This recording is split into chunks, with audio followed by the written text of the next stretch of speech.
Our speaker today is the Reverend Thomas DeShooter.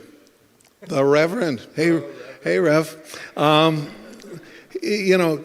those of you that don't know, Thomas DeShooter previously was a rock band drummer, so I think even he is taking some time to adjust to his new honorific title.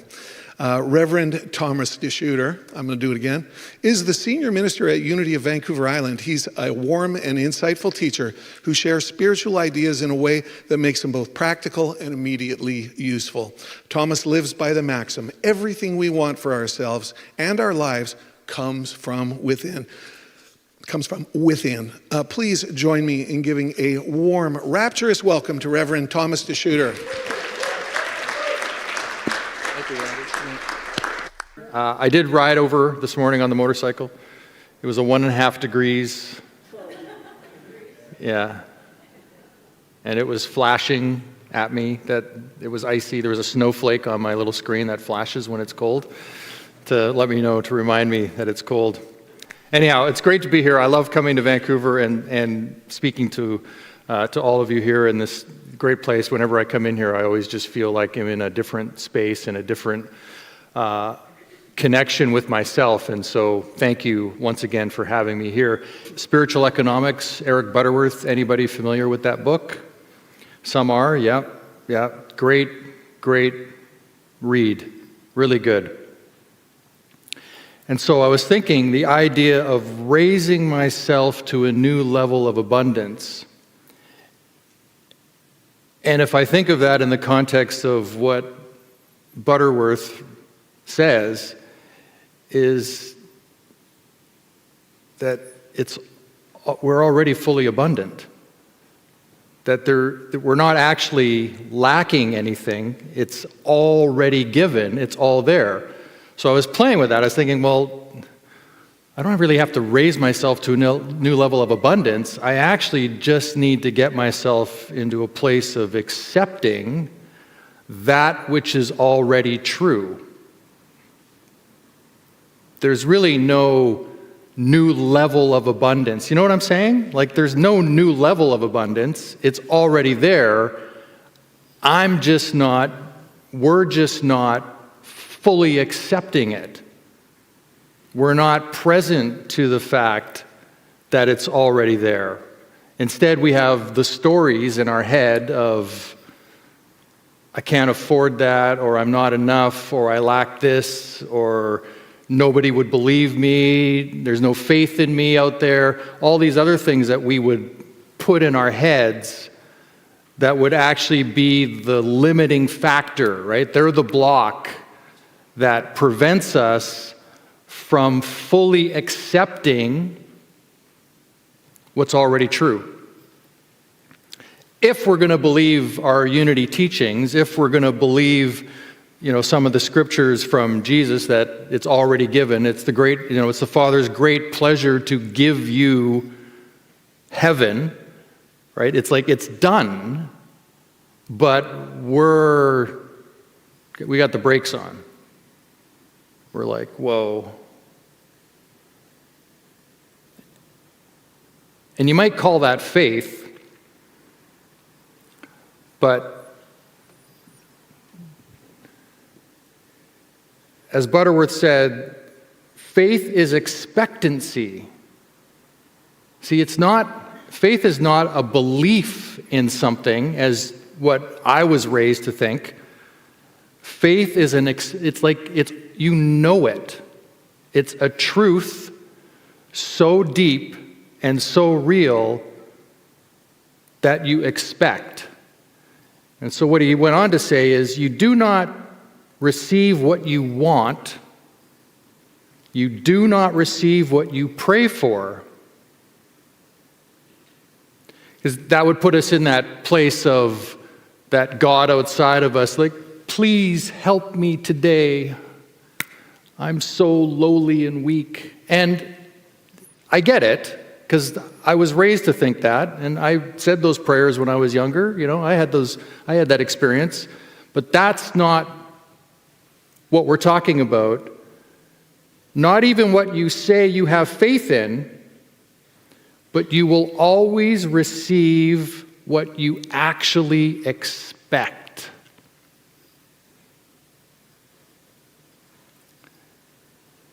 Do you hear that? Because you might be thinking, I'd really like this thing to happen. And you might even be trying to tell yourself, like, oh, I believe it's going to happen. But in the back of your mind, way back there, like way in the trenches, there's that little voice that's going, yeah, I don't think so. Probably not. Or knowing my luck. Anybody? How about that? Knowing my luck, right? So then what you've actually done is you've solidified the actual disbelief in that happening, in you actually experiencing that, and instead you will experience the knowing my luck, it's not going to work out. And I'm not coming at this from good or bad, right? It's just, that's, from everything I've gathered, that's kind of the way it seems to go, at least from my experience, when I look at my own trajectory in life, the things that have worked out, the things that haven't worked out. And in between my last time here and this time, I got to celebrate my 60th birthday. I know, you can't believe it, right? The guy looks 20. I can't believe it. But it was this, I kind of thought when I would get to that place, I would feel like a panic, like my life has passed me by somehow, instead, I felt this vigor in my life that I have, this next 10 years, I could probably kill it. This is really going to be the decade. Because for the first time in my life, I kind of feel like I have a bunch of things in place. And what I mean by that is, yeah, I've got my health and I'm grateful for that and that's wonderful. But where I've really changed is here and here and here. Knowing, right? Knowing myself way better, connected here in my heart, feeling like I can love myself so much that I have to give love away. You ever feel that way? Like, damn, I have so much love, I just want to give it away. I can't, no more love, please, stop. An abundance of it. And then I actually feel like I have some time on this planet where I've maybe gained some wisdom. Right? So in Unity, we have 12 powers. Right? Up here is understanding. Here is our love. Here is our wisdom. And for the first time, I actually feel like the three are connected and they're working together.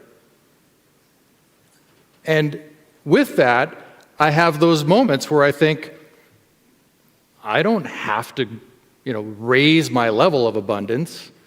I just have to open myself up more to what's already in front of me. And I would say it's the same for you. We need only open ourselves up more and be that very thing that we are inviting into our lives. So Butterworth, I got some big ideas here from Eric Butterworth. I like to call him his big ideas. You shouldn't seek to go after money and things, but you should seek to create the consciousness through which abundance in every sense naturally comes through you. So that is, my interpretation of that is the work is all here, right? There's nothing out there that we need to fix or correct or go after. It's all internal. It's in each one of us. The kingdom, I think the scripture was, the kingdom of God is within you. The kingdom of heaven is within you. That's what that means. It means we focus here and make sure this is operating, fully connected, ready to embrace, ready to open ourselves up. And it's about being, what is it? There's if I do this, then I'll get that, and then I'll be. Right? You're familiar with that? If I could just get this, then I could be happy. Right? That just doesn't work. We've got to flip that around. You've got to be. We be, then we do, then we have. Be the thing, which will then force the action, which will then draw in that experience.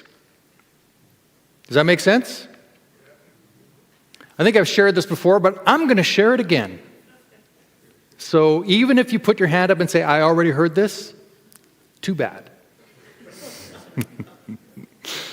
I have a good friend who is an Ironman, literally. I think in 2024 he did 3 Ironmans, including the World Championship in Kona, Hawaii in November, which is unbelievable. As an amateur athlete, for him to have done that, it's pretty spectacular. He shared with me a number of years ago, he shared with me that his first time, as he decided he wanted to become an Ironman, he wasn't a very good swimmer.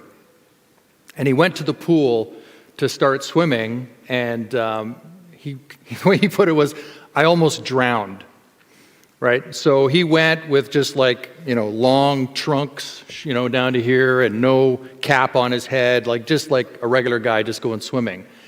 But in that space of almost drowning, he saw that there were some other guys there that were swimming that had goggles, and they had a cap on, and they had shaved all the hair off their bodies, and they were, they had a Speedo on, and they were swimming. They were serious. And so he went home, and on his way home, he went out and bought all the things he needed to show up the next day at the pool as an Ironman competitor. Even though he wasn't anywhere near that proficiency, he decided, I need to be that if I'm going to do that and have that success. So everything that you want for your life, every experience, and I'm not, in the world of spiritual economics or prosperity, it's not about money. It's about money, and it's not about money.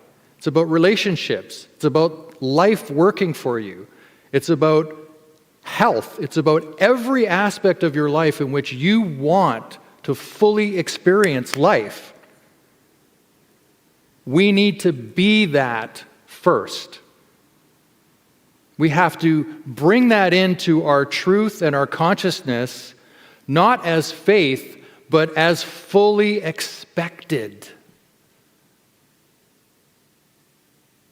It's okay to expect things in your life.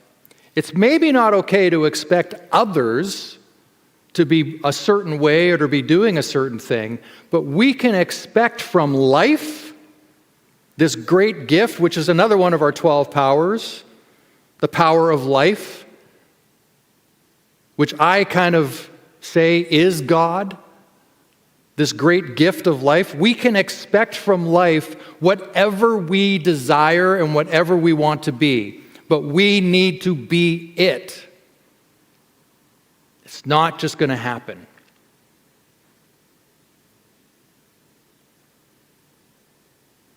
It just doesn't like materialize out of thin air. It does when we're being it, though.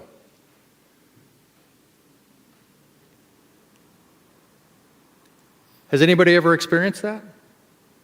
You know, those moments where it's just like life is just working? Yeah. And how about all those other moments when life ain't working? And we can blame others, we can blame whatever we want. And I've certainly had my fair share of what you might call setbacks, moments of addiction in my life, things I've had to navigate and go through. And I can stand here now and look back and go, yeah, that was all me. That was all my doing. I created the whole thing. And armed with that knowledge, you can now stand right where you are today and just go, you know what? That's that. Great. Whatever is whatever. Done. Doesn't matter. It's in the past. Can't recreate it, can't relive. Well, you could recreate it, the experience of it, but you can't relive those moments, can't get them back. So you might as well just be right where you are and decide, going forward, there's a new clock ticking. There's a new way of doing this. I'm on this drummer thing today. So as I said that, I remembered my hero as a drummer is Neil Peart, who was the drummer for Rush, who passed away back in 2020. And there was a time where he was the youngest rock drummer on as the face of Modern Drummer magazine, it's like the Drummer magazine, and he's appeared on the cover of Modern Drummer more than any other drummer in the history of drumming. He is like the gold standard, one of them for sure, right, of drumming. And well into his career, he decided he was going to take drum lessons. Like the guy could have just mailed it in anytime he wanted. But he decided there's just a part that's not working. And so he hired this gentleman by the name of Freddie Gruber, who was a New York musician, longtime musician, and a drumming teacher and coach. And he went and sort of took lessons with Freddie. But they never really, it wasn't about learning the notes and that. It was about talking about drumming and the experience of drumming. And from that, he redesigned his drum kit and came back to it. And I listened to an interview with him, and he was talking about that. And when he came back to play, the other guys in the band were like, well, it's still you. And it's like, well, of course it's still me. He's still, him doing the drums.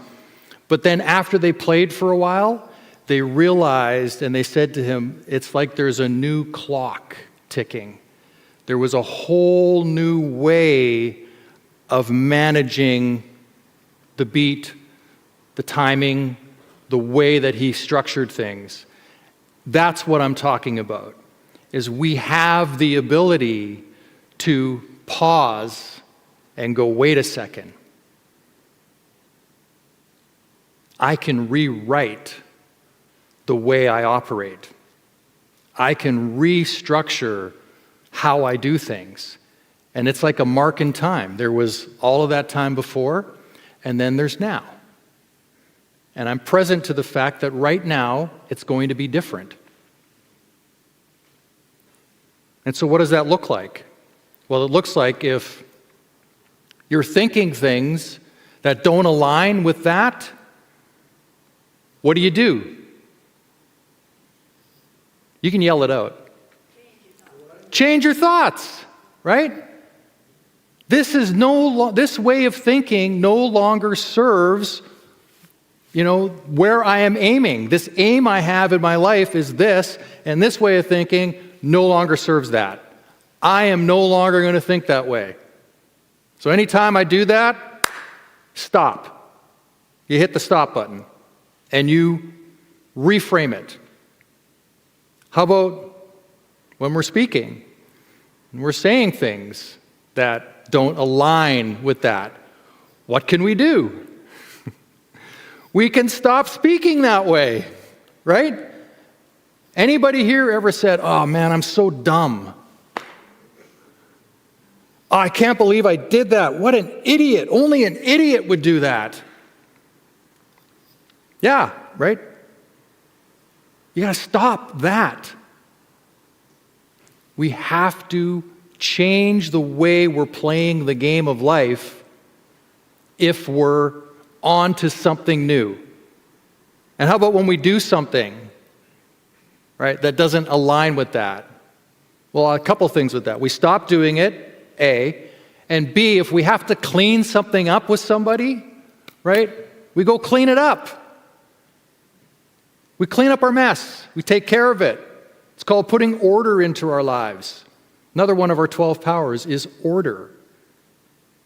You know, you can start by cleaning up your room, so to speak.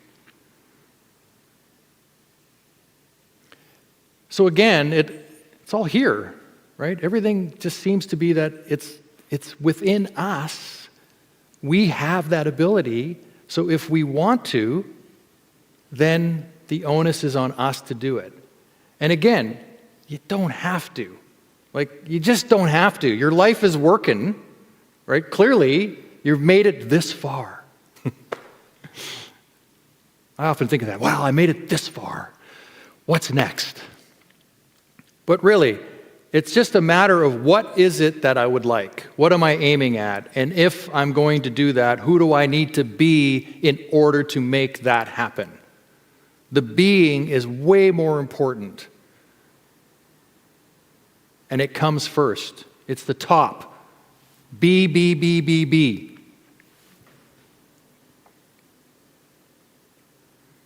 So from Butterworth, he says, we're here to become.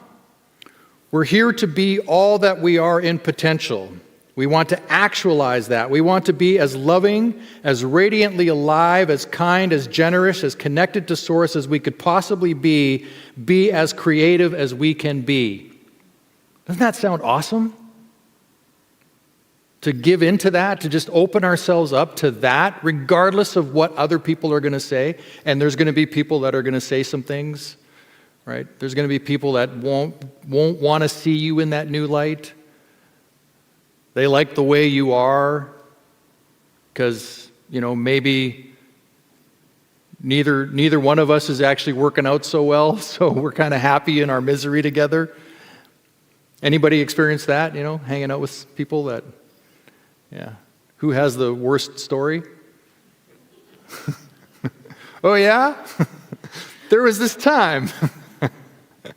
Yeah, we can go down that train. And again, it's not good or bad, but what are we aiming for? What is it that you want with your life? What is possible?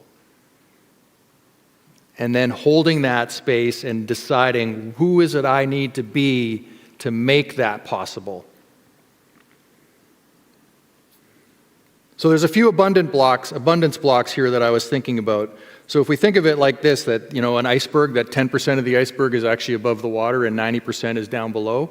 Well, 10% of what we do is in our conscious thinking mind and 90% is in our subconscious mind.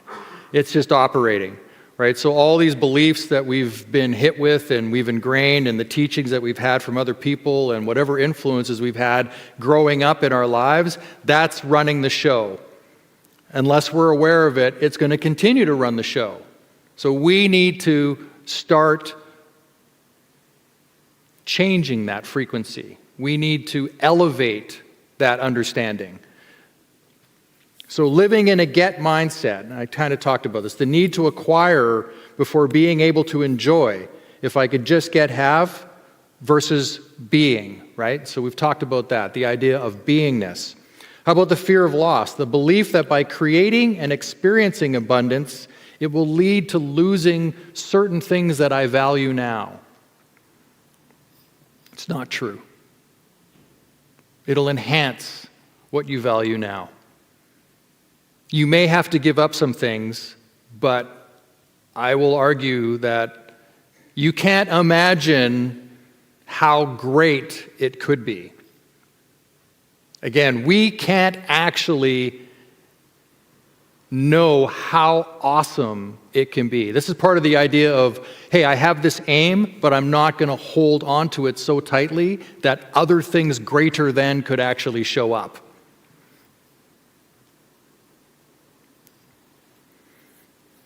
And then the idea of believing that I'm not enough.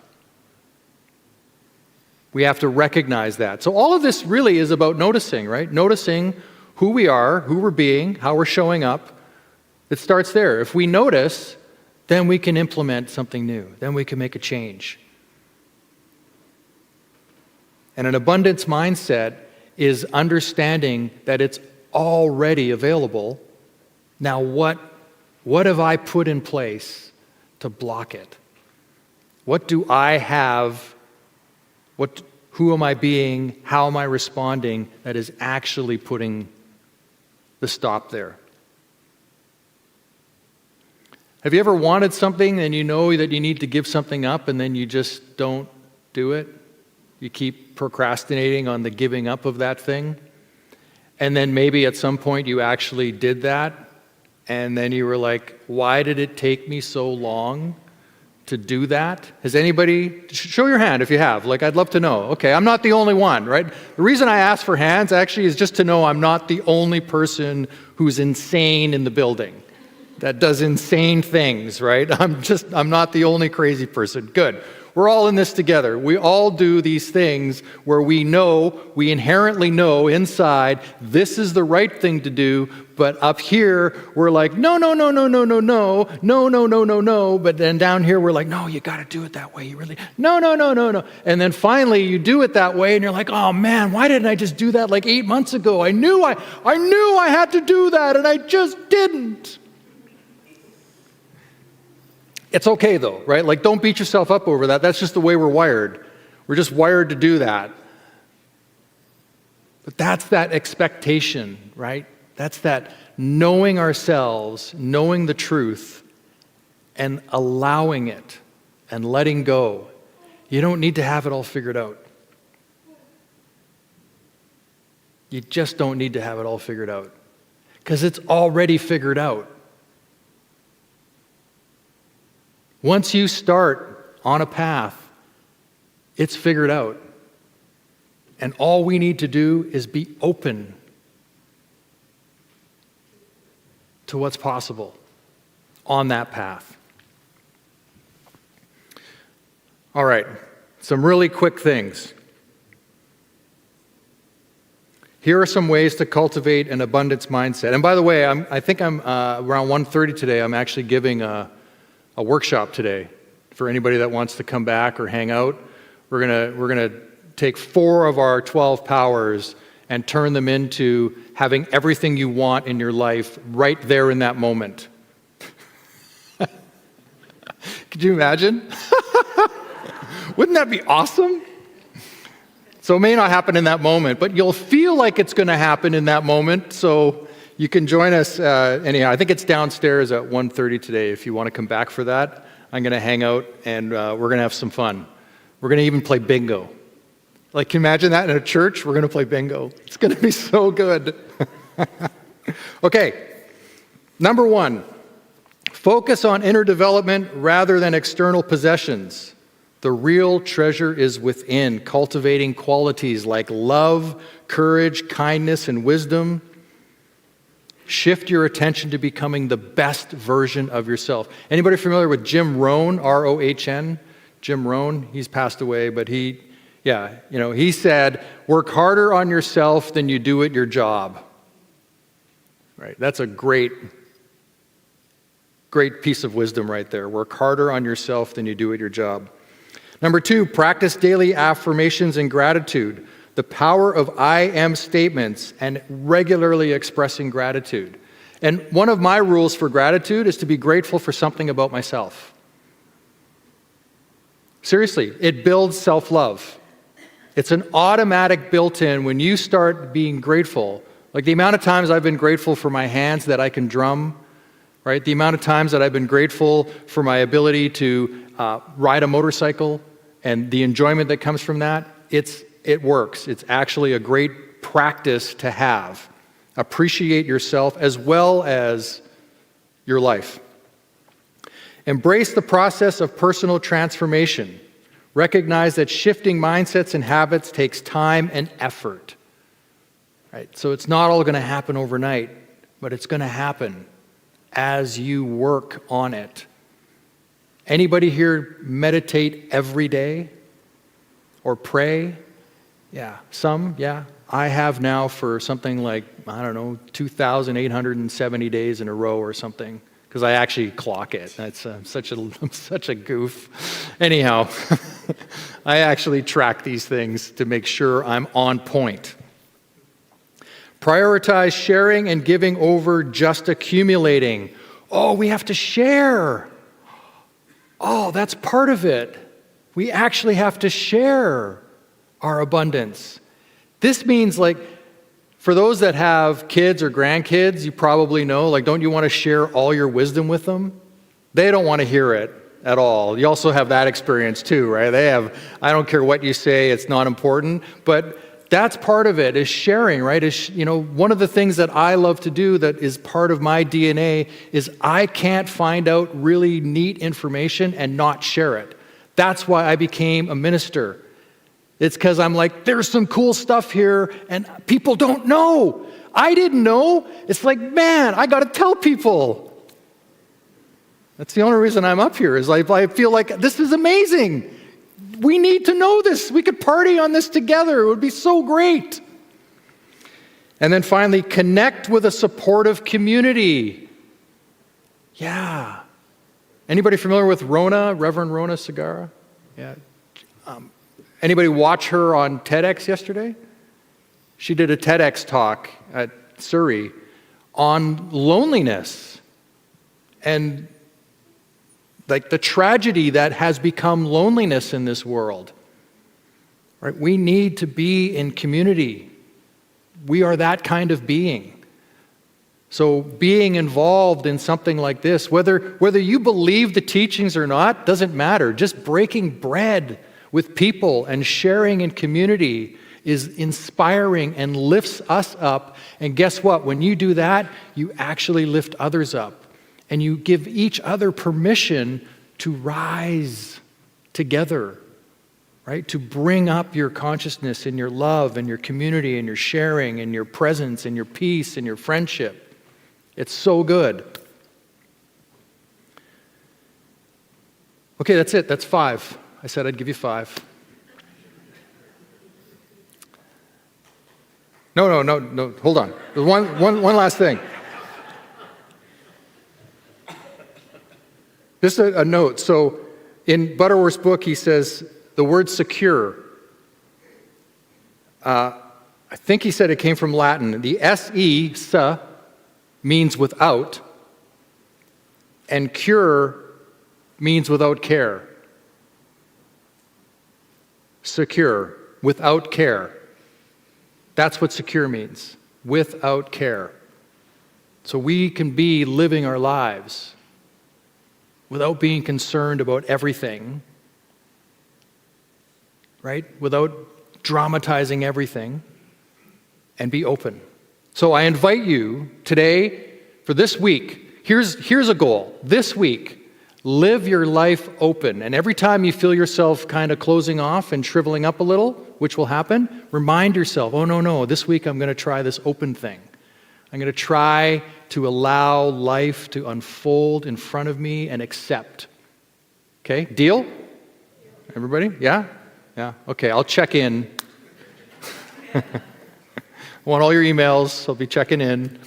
No, thank you, everybody. Thank you for your attention. Thank you for being here. Stay blessed this week. Namaste.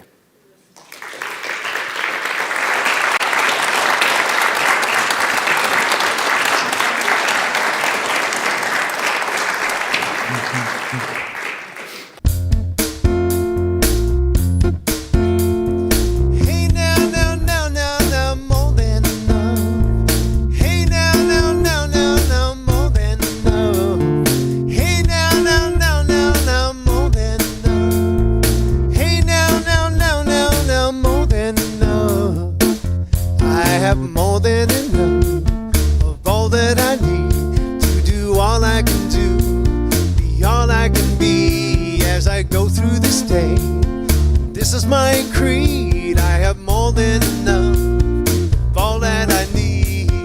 More than enough, all that I need. Hey, now, more than enough.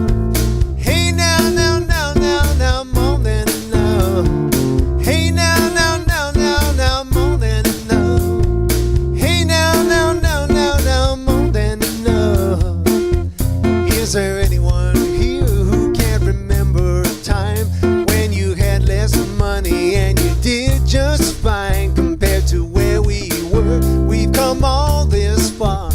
Why not spend the day enjoying where we are? I have more than enough of all that I need to do all I can do, be all I can be as I go through this day. This is my creed. I have more than enough of all that I need, more than enough of all that I need. Hey now, now, now, now, now, more than enough. Sing with me. Hey now, now, now, now, now, more than enough. Hey now, now, now, now, now, more than enough. Hey now, now, now, now, now, more than enough. Take a quick look back at dreams of yesterday, dreams of living the life that you live today. We spend so much time wanting so much more when there's plenty here to be thankful for.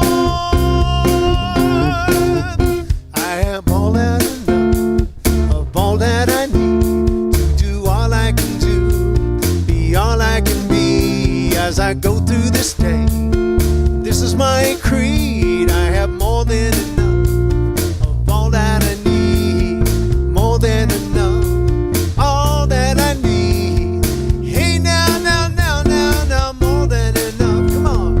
Hey now, now, now, now, now, more than enough. Hey now, now, now, now, now, more than enough.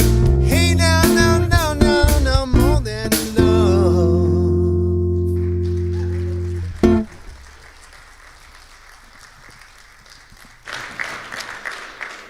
Oh, moment of love. That's awesome.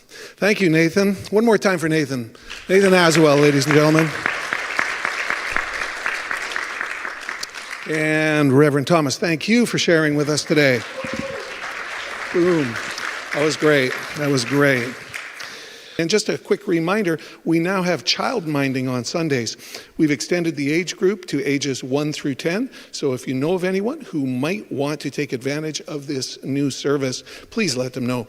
And if you haven't already, please, we've concluded the blanket and sweater drive. Thanks to everyone who gave blankets and sweaters. We really appreciate it. Give yourselves a hand for that.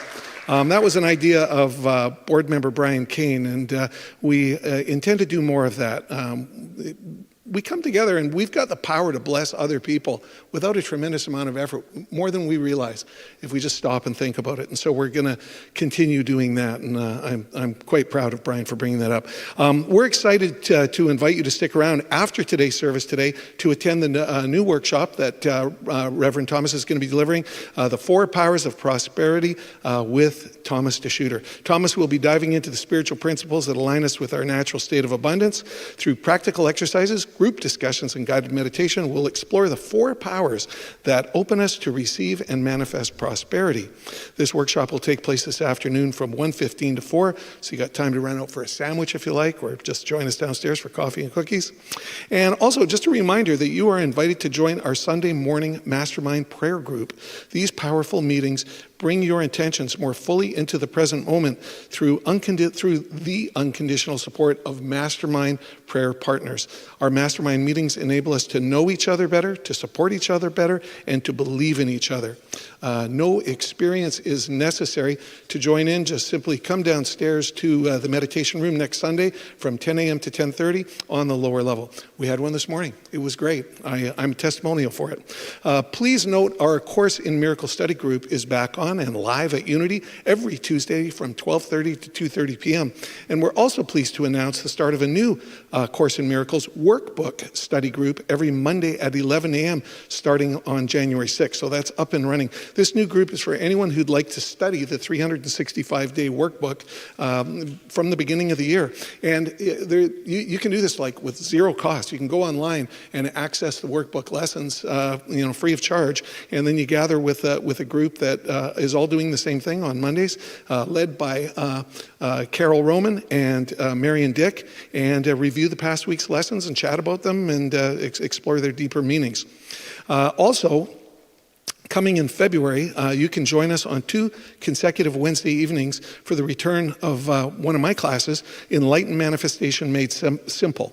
This concentrated 2-session course, last time we did it was 9 sessions. It was 18 hours in total. So I'm taking on the challenge of reducing it into a very concentrated form and turning it into kind of how to specifically sort of set your intentions for the new year and do everything you possibly can to increase the probability of their manifestation.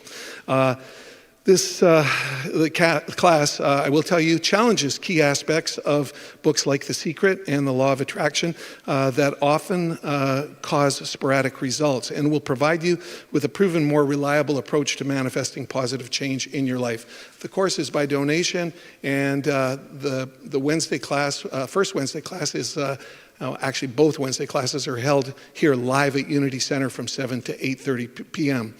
And coming up on February 22nd, from 1 to 4 p.m., will be our annual prayer workshop. Join us for an afternoon of spiritual nourishment, inspiration, and transformative prayer. This class is open to all, from someone who just walked through the doors here at Unity for the first time with questions, to longtime Unity students wanting to ignite the flame of prayer in their life. It will be facilitated by Barb Richards and Shirley Thompson. Would you please stand, just so that everyone can see you? Shirley, are you here? Yeah, so these 2 wonderful souls have been stewarding our prayer chaplaincy program for well over a decade and have engaged in a tremendous amount of study on the topic of prayer, and they're the foundation underlying our weekly prayer chaplain program. The program, by the way, will demystify what prayer is and what it is not, explore the universal principles behind prayer, practice ways of using affirmative prayer in daily life, and is designed to reignite your own prayer practice. So you don't have to become a chaplain, but this course is a prerequisite if you did want to become a chaplain. So you can get all the info that you need by coming to that or to the upcoming classes and talks and workshops on our website. Did that make sense? I want to make sure I got this clear for you. You'll be able to find all the info for, that's not really related. So if you have any questions, you can talk to Shirley or Barb. And of course, there is additional information on our website, as well as information on all of our other programs on the website. Now, it comes to a sort of a little bit more of a serious announcement.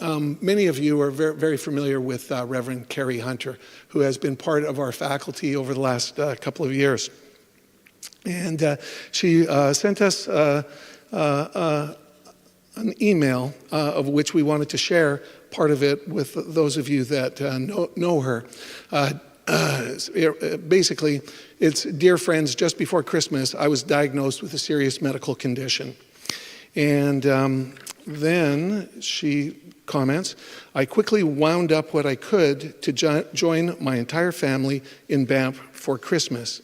I was terribly ill and very quickly unable to communicate.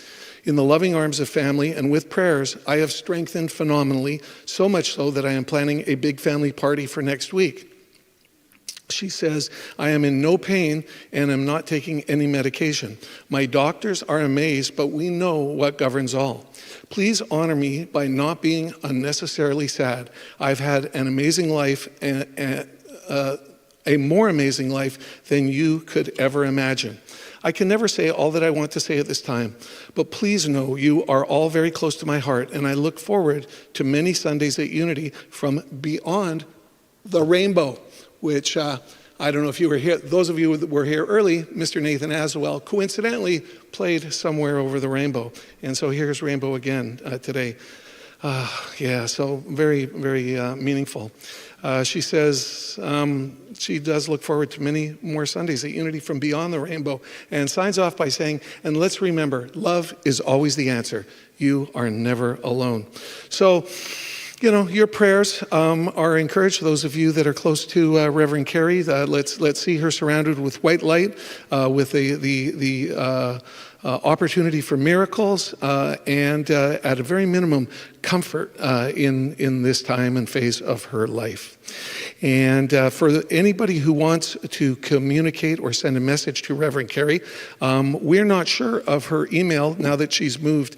We know that she did close down certain aspects of her, her connected life. But what you can do, if you like, is you can go onto the unityofvancouver.org and go to the Contact Us area of the website, and you can send your message there. We'll receive it, and we'll try and get your messages through to her. So that is that, and let's just hold Reverend Carrie in the light.